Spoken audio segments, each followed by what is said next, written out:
Irmãos, quando nós começamos o capítulo 5, né, o que nós falamos? Que existem algumas bênçãos maravilhosas que acompanham a justificação. A justificação traz muitos benefícios para uma pessoa que realmente crê em Cristo, né? Quando eu creio no Senhor Jesus Cristo, eu entrego minha vida para Jesus, e abre um leque de benefícios, como por exemplo, né? Nós temos aí no versículo 1, nós temos paz com Deus, nós temos aquela esperança ainda mencionada no verso seguinte, né? Que é a esperança de uma vida eterna.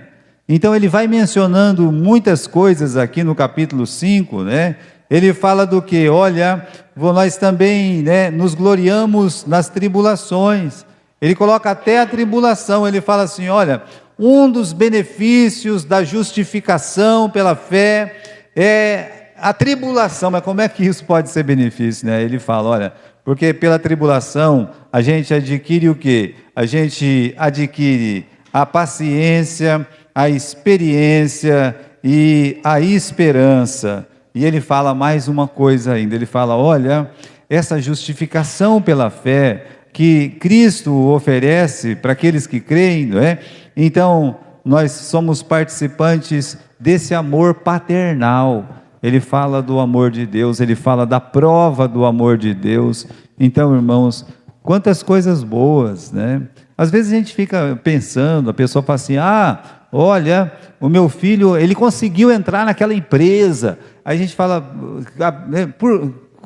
não é tanta diferença do salário de uma empresa da outra, né? Vai colocar aqui uns 200, 300 reais, ou às vezes até o mesmo tanto. Mas aí, imediatamente vem, né, na cabeça daquela pessoa o seguinte, mas eles têm um bom plano médico, eles têm, né, uns benefícios aí a mais, uns seguros, etc. Vai colocando tudo isso no papel, e aquela pessoa que entrou naquela empresa, ela se sente mais, né, à vontade. Por quê? Porque junto com aquele emprego, ele recebe muitos benefícios. Então, isso alegra, né? Alegra o pai que está vendo o filho ali, alegra a esposa que vai receber desse benefício, alegra todo mundo. O que o capítulo 5 está dizendo para nós no começo, até o versículo 11, é isso. É que uma pessoa que crê no Senhor Jesus Cristo, ela nem entendia isso, né? Ela nem sabia disso quando ela entregou a vida dela para Jesus. Talvez naquele momento, ela só queria mesmo, meus irmãos, receber aquela bênção da salvação, a libertação dos seus pecados, o senhorio de Cristo. Aí ela vai aprendendo que tem tantas coisas a mais, tantas bênçãos a mais.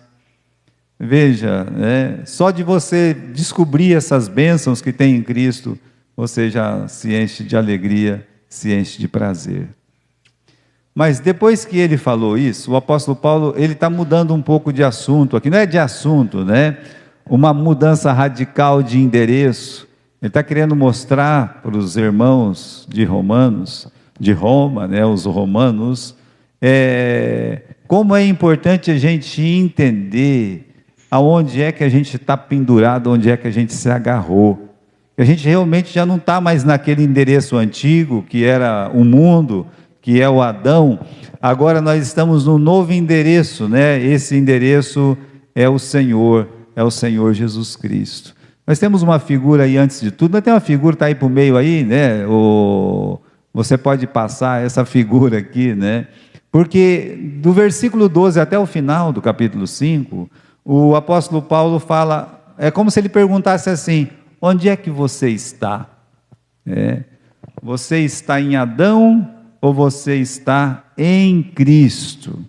Porque quando ele olha para Adão, ele vê pecado, ele vê a morte, ele vê a perdição, ele vê o juízo, tem muitas coisas que pode ser acrescentado aqui, para aqueles que estão em Adão. É uma grande justiça de Deus pairando sobre eles, mas sobre Jesus você tem a justiça, você tem a vida eterna, você tem a salvação. Olha os benefícios que existem em Cristo Jesus, onde você está. Por isso, meus irmãos, os dois versículos principais é o 18 e 19. Se você olhar aqui, juntamente com o versículo 12, fala assim, olha, vamos ler o versículo 12 primeiro.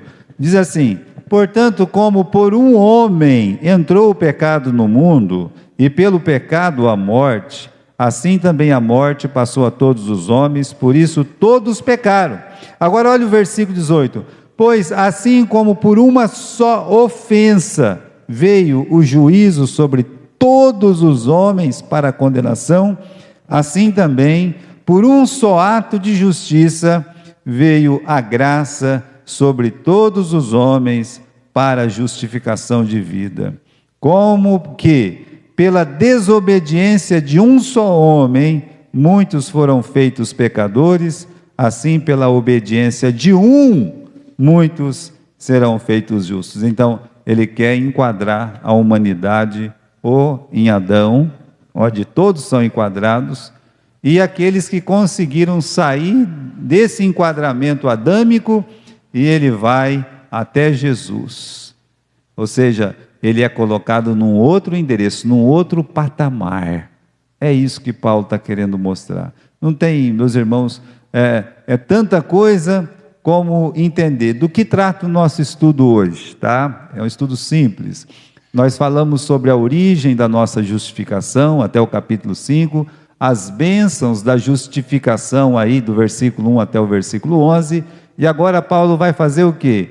Ele vai dizer que podemos ter certeza de que nossa salvação é eterna. Por quê?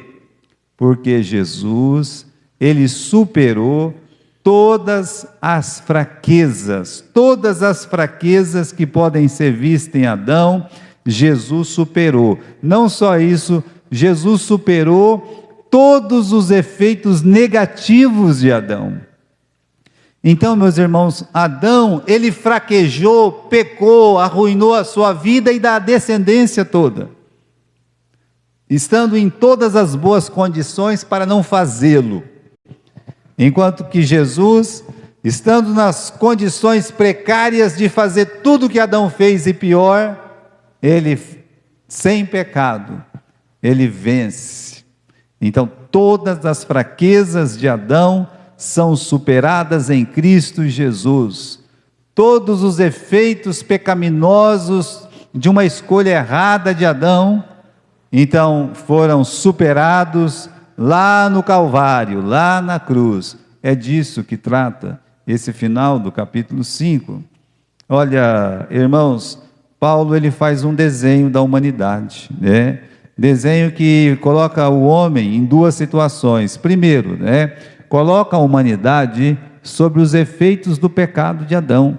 Se você olhar o versículo 12, está falando isso, falando assim, olha, como por um homem entrou o pecado no mundo, e pelo pecado a morte. Veja só, então a escolha, ele está voltando lá em Gênesis capítulo 3. Na cabeça do Paulo, ele está voltando no jardim do Éden.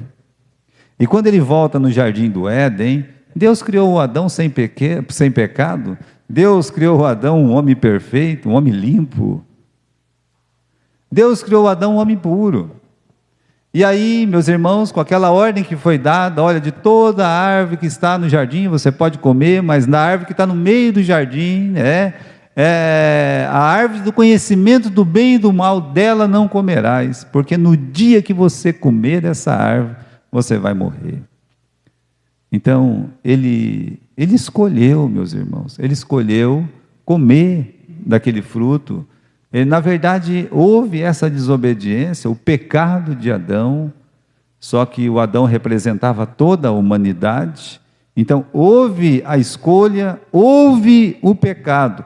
Paulo está dizendo aqui no versículo 12, por um homem entrou o pecado no mundo, e pelo pecado a morte.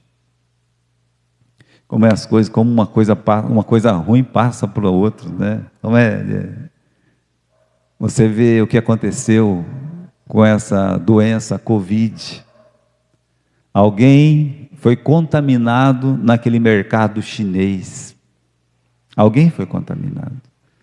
Alguém, meus irmãos, estava lá brincando com coisas sérias, se atrevendo a coisas proibidas, coisas que jamais deveriam ser feitas, fabricadas, manuseadas, nem pensar, mas alguém se atreveu. Cientistas se atreveram, pessoas se atreveram, fizeram por onde de o vírus infectar um ser humano. Correto? De propósito ou não, muito interessante isso, de propósito ou não, foi dentro de um mercado, onde existem muitas pessoas, e ali o mundo inteiro, praticamente o mundo inteiro. Tem pessoas que pegou Covid e nem sabe, né? A gente pode entender o que aconteceu aqui no Jardim do Éden. Por um homem entrou o pecado no mundo. E aí, meus irmãos, Paulo explica que não foi só o pecado, entrou o que também? E pelo pecado entrou a morte. Então Paulo ele faz um desenho da humanidade sobre os efeitos do pecado de Adão. Adão pecou, logo todos pecaram. O pecado trouxe o quê? Trouxe a morte física, trouxe a morte espiritual. O que mais? A humanidade, depois do pecado, ela está perdida, mas não apenas ela está perdida, ela está condenada. Às vezes a gente assim, demora para entender essa questão de condenação. É porque uma pessoa morre e de fato ela ainda não está naquele projeto da condenação completa, né?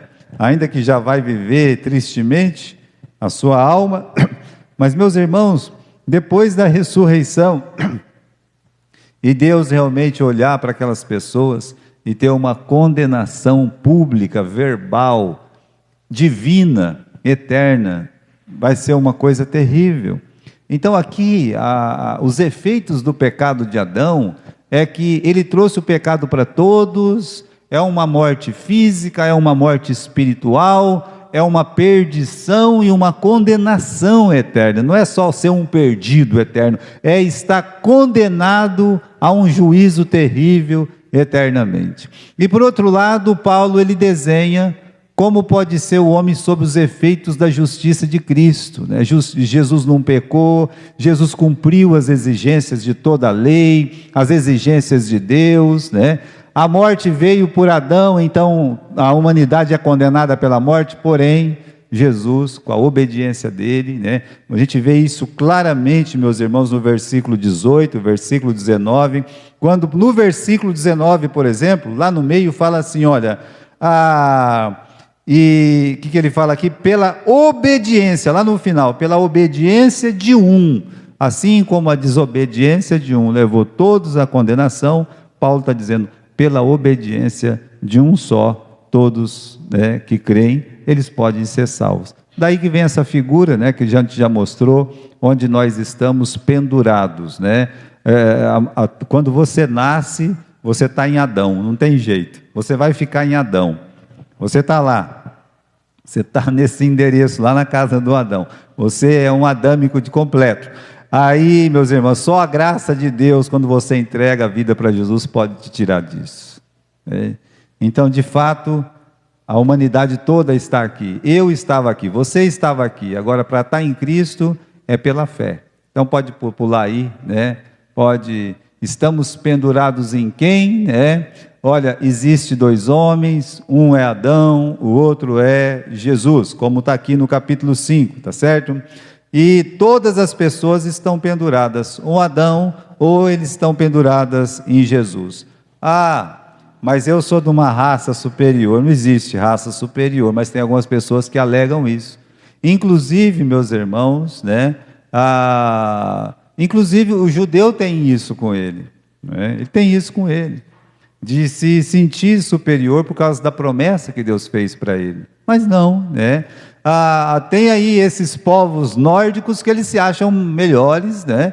E uma raça. Então, olha, não importa que raça você é da raça pecaminosa, da raça pecadora, da raça que está condenada. Então não importa a sua raça, não importa se você é um homem, se você é uma mulher, se você é rico, se você é pobre, né? Se você se considera uma pessoa boa, se você é uma pessoa ruim, fala assim: olha, eu sou melhor que os outros, como aquele fariseu se achava melhor que o publicano, não importa, né?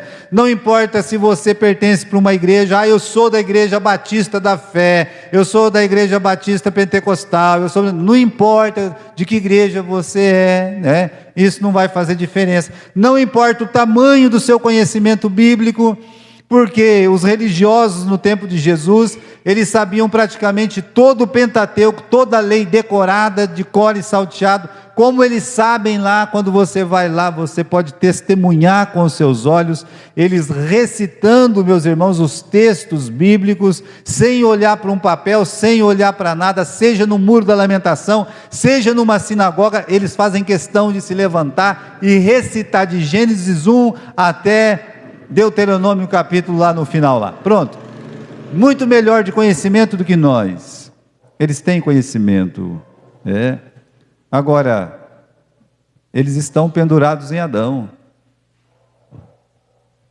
ou a pessoa, meus irmãos, está ligada em Adão, ou ela está ligada a Jesus. Então, de nascimento, todos estão ligados em Adão, só tem um jeito de sair desse gancho, sabe, dessa prisão, dessa corrente, é quando você confia em Jesus Cristo. Olha a pergunta que está feita no próximo aí. Todos pecaram em Adão? O que eu tenho a ver com o pecado de Adão? Dá vontade de falar mesmo, é muito desaforo, né? Vamos falar a verdade. Não fui eu que pequei, eu não estava lá, nem tinha nascido ainda. O que eu tenho a ver com isso? O que eu tenho a ver com isso? Foi o Adão que pecou, eu nem sei que fruta que era, até hoje ninguém sabe, pastor, que fruta que era aquela. Não, você não precisa saber, você não precisa saber. Quando o Adão pecou, ele representava quem? Toda a humanidade, o seu pecado, ele foi individual, mas ele foi universal, porque ele representava todos os homens do universo, é por isso, ele representava a própria humanidade, o próprio povo, Tem algumas figuras aqui, por exemplo, fala-se muito assim em jornal, o que Washington diz, Como assim o que Washington diz? Como é que está? Bom, é porque quando fala Washington, ou como fala Brasília, ou quando fala Londres, refere-se a um país. Não, mas é a capital do país. É a capital do país, mas ali é o centro nervoso. Então eles falam isso. Olha, Brasília está, no caos. Pode ser a cidade? Bom, mas quando se fala lá de fora, aí não é a cidade. Eles olham e falam realmente a nação brasileira. O Davi, ele foi enfrentar o Golias, mas ele representava todo o povo de Israel. Uma pessoa só representava todo o povo. Então não é difícil da gente entender isso. Toda a humanidade caiu no pecado de Adão. É isso que nós lemos no versículo 12. Por um homem entrou no pecado no mundo, Aí no final aí diz o seguinte, Portanto, todos pecaram. É o final do versículo 12, que diz assim: por um homem entrou o pecado no mundo, aí fala que veio a morte, e lá no final do versículo 12 diz: por isso que todos pecaram. Toda humanidade carrega o pecado de Adão. Eu carrego, você carrega, todos nós carregamos essa culpa pesada do Adão. Aí a morte atingiu quem? Bem, a morte atingiu Adão e os seus descendentes. Nós herdamos de Adão a morte. Versículo 12: entrou o pecado no mundo e pelo pecado entrou a morte. A morte passou para todos os homens. Veja o que diz o versículo 12: assim também a morte passou para todos os homens. Então Adão, ele sentiu essa morte. Agora, quando fala dessa morte, irmãos, ela é física, mas ela é primeiramente espiritual. No caso de Adão, é uma morte espiritual, como a nossa também. O Adão não morreu fisicamente primeiro, ele levou 950 anos para morrer. O Adão, ele chorou primeiro a morte do Abel, depois ele chorou a morte daqueles dois tataraneto dele lá, que o Lameque matou, estão lembrados? Então ele foi chorando a morte de muitos filhos, ele foi chorando a morte de neto, bisneto, tataraneto, tataraneto. Então ele foi chorando até que chegou a vez dele. Depois de 950 anos ele morreu. Ele chorou muito a morte física, foi fato. Mas o sentimento pior não é a morte física, quando ela chega depois de 950 anos. Eu digo para você que morrer com 950 anos não deve ser uma coisa muito boa. Olha lá. Primeiro, os seus olhos foram abertos. Isso foi o maior horror. De todos os horrores vividos por Adão, o pior horror foi morder aquela fruta, comer, e a Bíblia diz que imediatamente os seus olhos foram abertos. Até então ele via um mundo de paz, um mundo de amor, um mundo de vida, um mundo sem sentimentos ruins, de dúvida, de desgosto, de ressentimento, de medo. Muda tudo e completamente. Ele olhava, estou nu, mas ele não tinha essa visão antes. O medo que nem passava perto da sua cabeça, de repente veio, a medo de si próprio, de ter que correr, fazer uma roupa com folhas de figo e se esconder atrás das árvores, porque achava que isso não era suficiente. Veja o horror do pecado. Ele ficou com medo, ele se escondeu, sentia quebrada a comunhão que ele tinha com Deus. Olha que coisa, correndo de Deus, uma coisa que ele nunca fez. Adão, cadê você? É claro que Deus sabia onde ele estava, ele sabia onde Deus estava também, mas ele não quer conversa com Deus. É Deus que quer conversa com ele. Onde você está, Adão? Eu estava nu, me escondi. Adão, você comeu do fruto da árvore que eu disse? Foi ela. Então, irmãos, sentia-se culpado. E uma outra coisa, culpava outros também. Então, o horror dessa morte espiritual. E quando nós nascemos, quando uma criança, ela nasce, ela já traz essa morte espiritual com ela. Tudo que o Adão sentiu naquele momento e até a sua morte, nós sentimos também. Primeiramente dessa morte que Paulo fala. É essa morte, a morte espiritual. Mortos espiritualmente. E aí, depois sim, ele experimentou a morte física, mas que morte terrível, ele viveu em vida. Agora, meus irmãos, falando da morte, o reino da morte, Paulo ele expôs o reino da morte. Ele fala aqui que, primeiro, diz que a morte reinou desde Adão até Moisés, mas é mais para explicar que havia a morte e havia pecado mesmo antes da lei. Porque as coisas não começou com Moisés, o mundo não começou com Moisés. É uma questão difícil do israelita entender que o mundo não começou ali. Então, como é que faz? Quando não tinha lei, então não tinha pecado? Não, claro que tinha pecado, E o apóstolo Paulo tenta levar esse conhecimento para eles, um conhecimento, meus irmãos, muito difícil para aquelas cabeças bitoladas, sabe?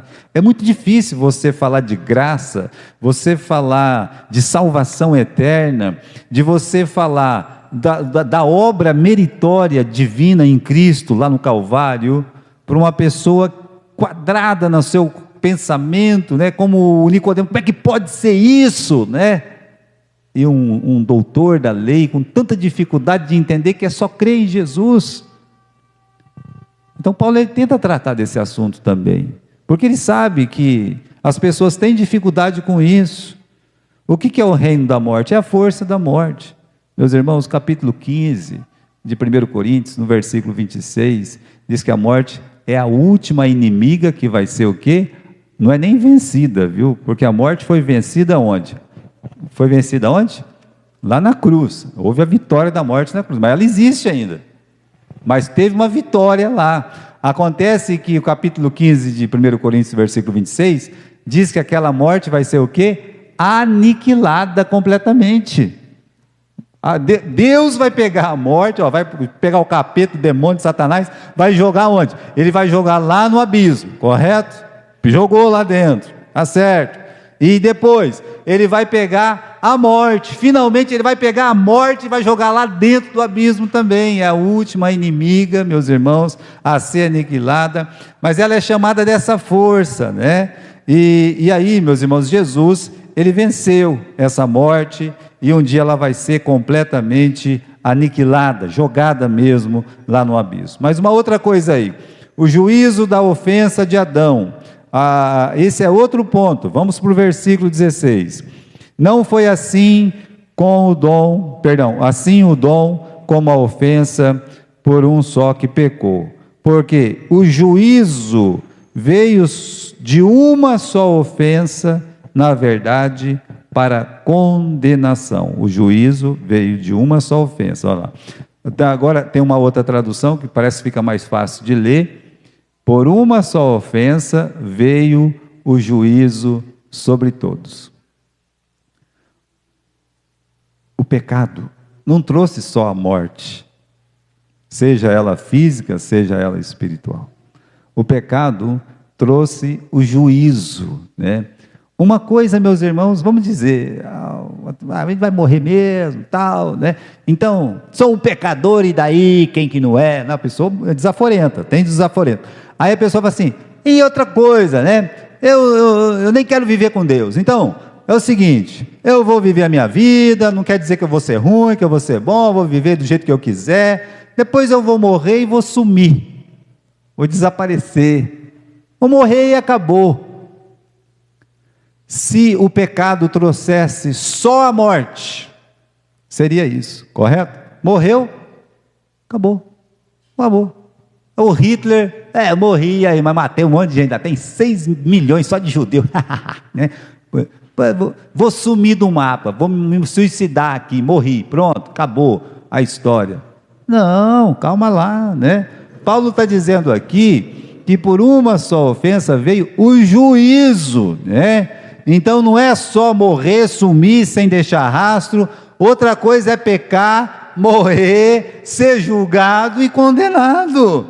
Ou seja, calma lá, meu amigo, não é só a morte, é um juízo para condenação, tem mais essa.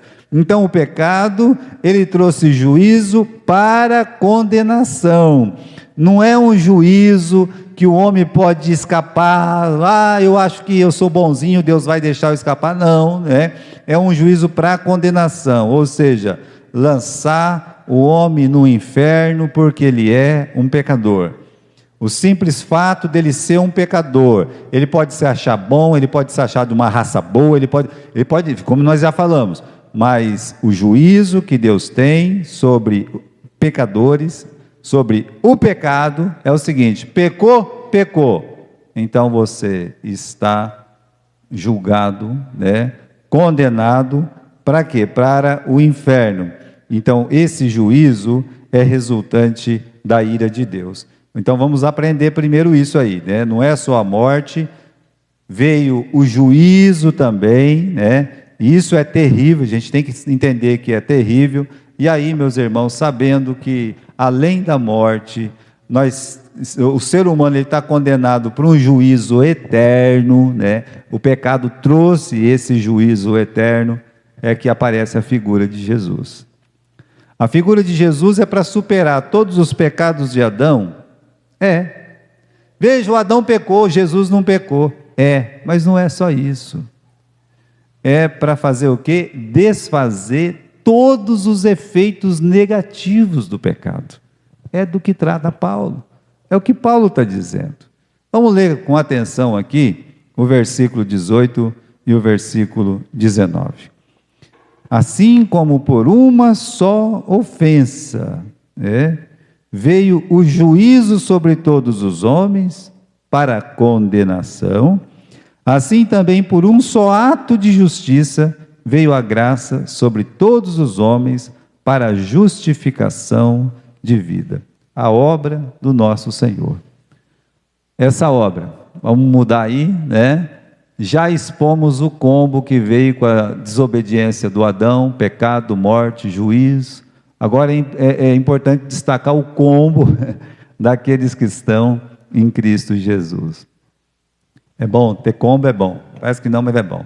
Ele já faz isso para você comprar o combo. acaba te enganando. Já falei para vocês, né? Estava lá no aeroporto, eu vi um papel lá, né? Para você comprar só um pãozinho de queijo era um tanto.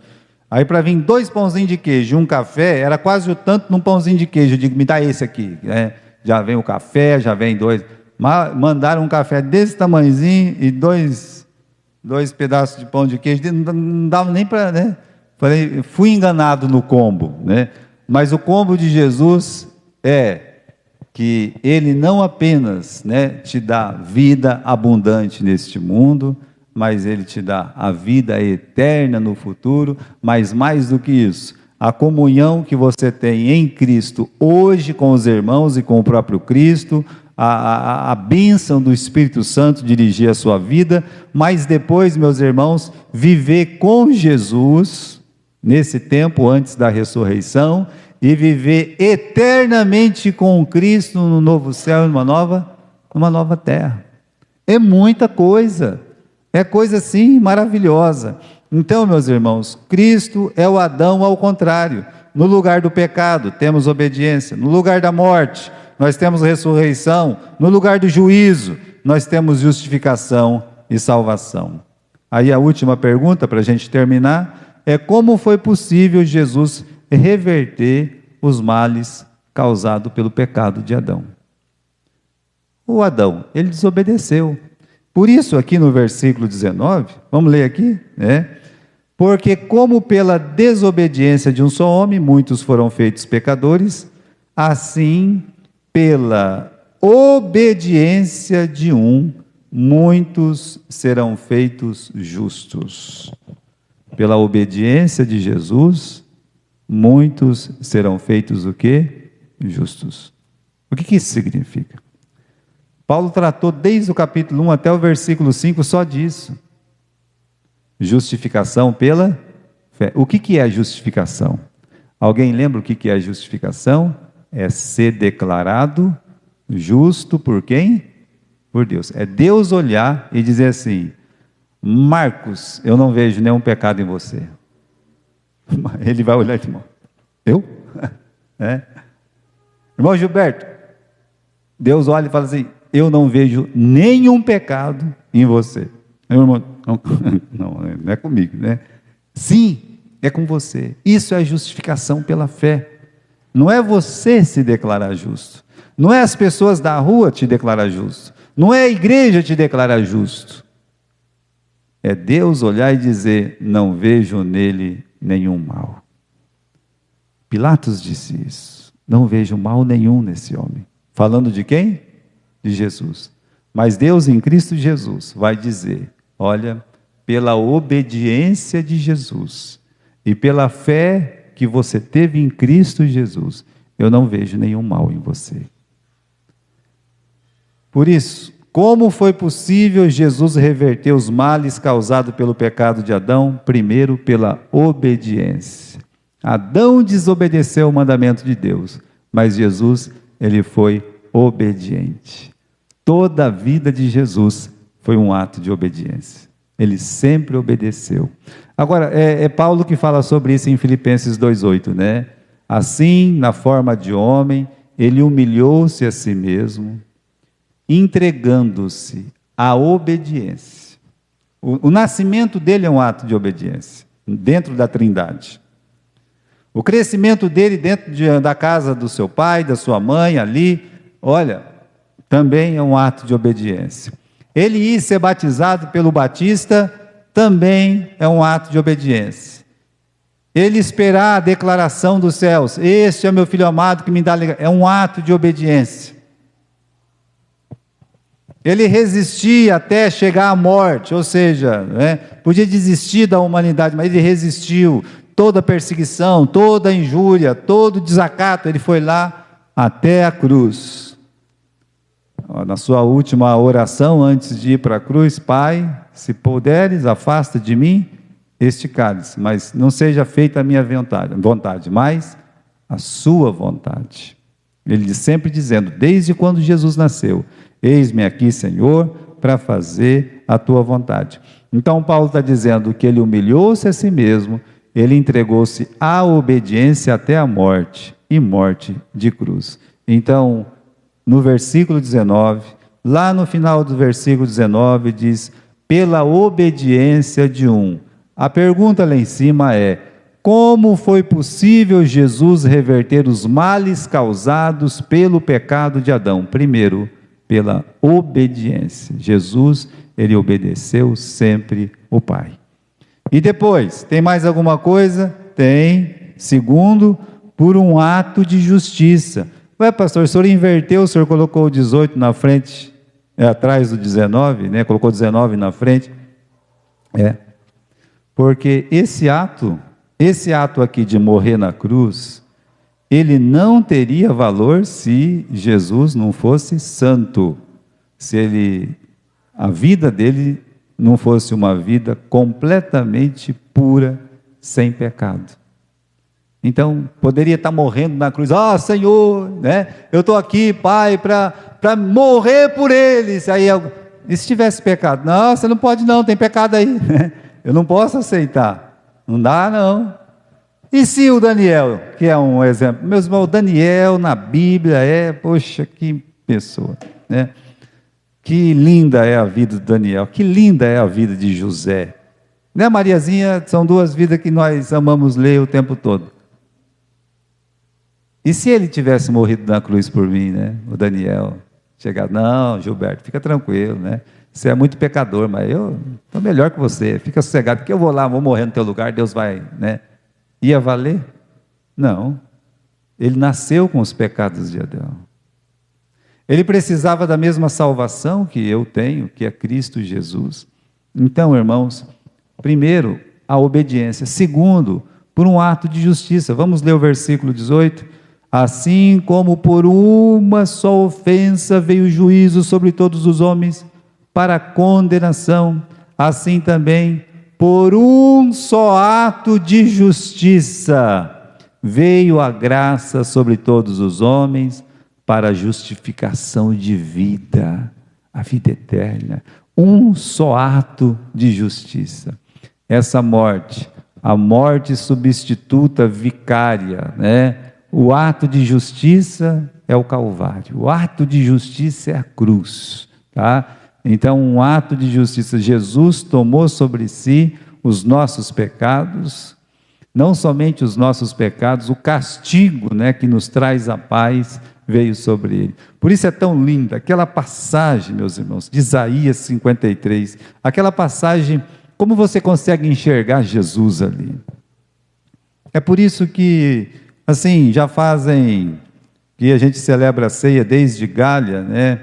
Então eu estou aqui já há uns 30 anos celebrando ceia na igreja, e talvez um pouco mais, talvez um pouco menos, mas eu não tenho coragem de celebrar a ceia sem ler esse texto, né? Sem lembrar o quanto custou a minha salvação, entender que o castigo que me traz a paz recaiu sobre ele. O que Jesus Cristo fez? Este é o meu corpo, né? Que é entregue por vós. Entregou, viu obediência, Deus aceitou. E este é o meu sangue derramado por vós, o sangue da nova aliança, ou seja, comprou a minha passagem para a eternidade. A vida pura de Jesus foi o motivo dele poder ter comprado a minha passagem para a eternidade. Vida perfeita, aceito por Deus. Sangue derramado, propiciação pelos nossos pecados. Então, veja, que coisa maravilhosa, né? Que nós temos em Cristo Jesus. Por isso, ele termina esse capítulo, versículo 20 e 21, né? Veio, porém, a lei para que a ofensa abundasse, mas onde o pecado abundou, superabundou a graça. É que não tinha lei até Moisés, no sentido que não estava lá declarado numa placa, não estava declarado num tabernáculo, não estava declarado num templo, numa sinagoga. Bem, mas tinha a lei que estava no coração. E quanto mais nós olhamos aquela tábua, eu vi uma classe, eu acho que foi na da Sandra, né, Sandra? Hoje tinha um desenho das 10 mandamentos lá, não tinha? Parece que tinha lá um desenho dos 10 mandamentos, muito bonito. E quanto mais a gente olha aqueles 10 mandamentos, mais a gente vê as nossas imperfeições, os nossos defeitos. Olha assim, eu caí nesse não caí. Caiu sim, nesse. Não, rapaz, acredite que você caiu. Então, vá lá, você é imperfeito. Paulo está dizendo, onde o pecado abundou, versículo 20 raso. Veio, porém, a lei para que a ofensa abundasse, né? Para que a pessoa visse. Então, a lei serve para isso, para você ver o quanto você é pecador e quanto você precisa de Jesus.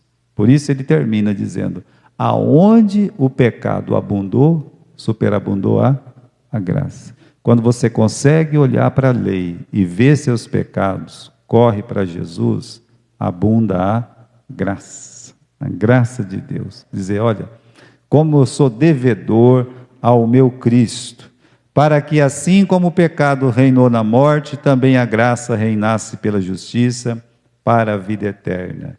Por Cristo Jesus, o nosso Senhor. Uma coisa que eu gosto nos escritos de Romanos, também de 1 Coríntios, é essa insistência de Paulo de dizer assim, por Cristo Jesus, por Cristo, tudo que somos é em Cristo Jesus.